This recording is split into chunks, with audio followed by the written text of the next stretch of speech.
Pria ini dengan rasa ingin tahu yang menangkap kunang-kunang.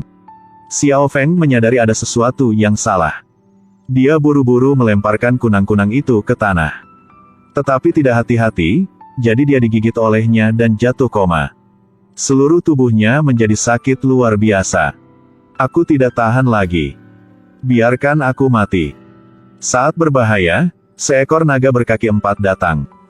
Dia menjulurkan lidahnya dan meludahi tangan Xiao Feng. Lalu dengan tenang pergi. Keajaiban telah terjadi.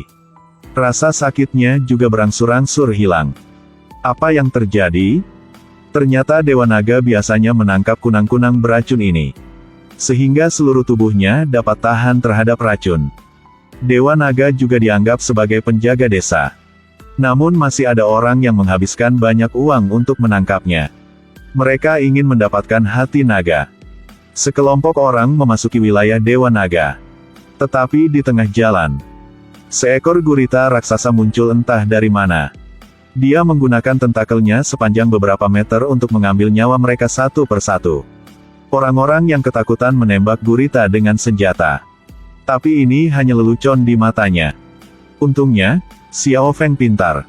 Dia dengan cepat memanjat tiang. Ketika gurita muncul, dia menyesuaikan bidikannya. Lalu melepaskan tembakan ke tentakelnya. Kekuatan destruktif dari bazooka menyebabkan gurita mundur. Semua orang bersorak kegirangan.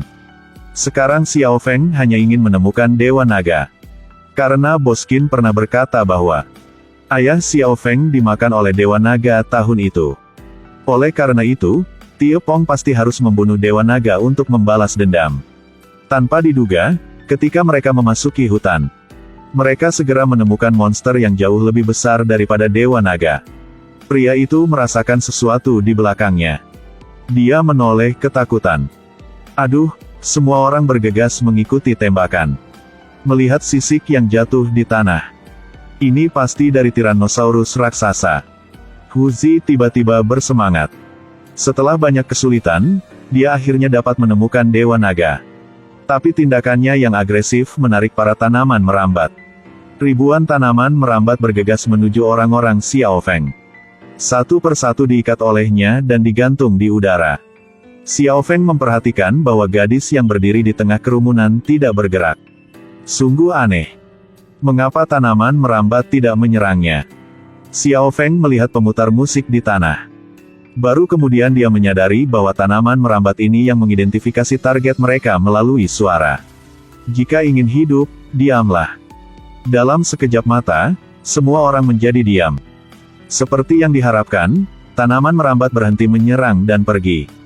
Kelompok itu terus berjalan menuju Dewa Naga. Tiba-tiba ada gelembung di air. Huzi buru-buru menembak ke arah danau. Tiba-tiba seekor naga muncul dari air. Dia dengan ganas terbang ke langit. Lalu dia mendarat di sebuah pohon dan meraung dengan keras. Seberapa besar naga itu? Sama sekali tidak seperti di gambar. Xiao Feng mengangkat bazookannya tanpa rasa takut. Saat ini, dia menemukan bahwa gadis sebelumnya memanfaatkan kekacauan untuk melakukan trik dengan senjatanya. Huzi masih dengan panik menembak ke arah naga itu. Tindakan ini benar-benar membuatnya marah. Naga dewa bergegas menuju kelompok orang ini. Bahkan jika Hotu mati, dia akan mencoba untuk terus menembak. Naga dewa terbang ke udara. Dan kemudian menukik ke bawah untuk menghancurkan Huzi. Kelompok orang ini buru-buru mundur. Salah satu dari mereka menancapkan kakinya di lumpur. Xiao Feng datang untuk membantunya. Dewa Naga juga menyusulnya. Sekarang sekelompok orang mengepung mereka. Xiao Feng mendekati mereka selangkah demi selangkah. Naga dewa yang malang diserang oleh mereka. Untungnya, Xiao Feng tahu cara membebaskannya. Dia dengan lancar mengeluarkan batang besi dari Dewa Naga. Setelah diselamatkan, Dewa Naga pergi. Tetapi dia tidak mengambil beberapa langkah sebelum dia jatuh. Ternyata lukanya terlalu dalam. Xiao Feng meletakkan senjatanya. Lalu menuangkan sesuatu ke tubuh naga itu. Dengan sangat cepat, Dewa Naga bisa bangun. Dia memimpin mereka ke lembah. Tanpa diduga, ketika dia hendak beristirahat sebentar, dia diikat oleh anak buah Boskin. Ternyata Dewa Naga tidak memakan ayah Xiao Feng. Pelaku sebenarnya adalah Bos Qin. Dia selalu ingin menangkap Dewa Naga untuk menggunakan hatinya sebagai obat. Kepala desa mempertaruhkan nyawanya untuk menghentikannya.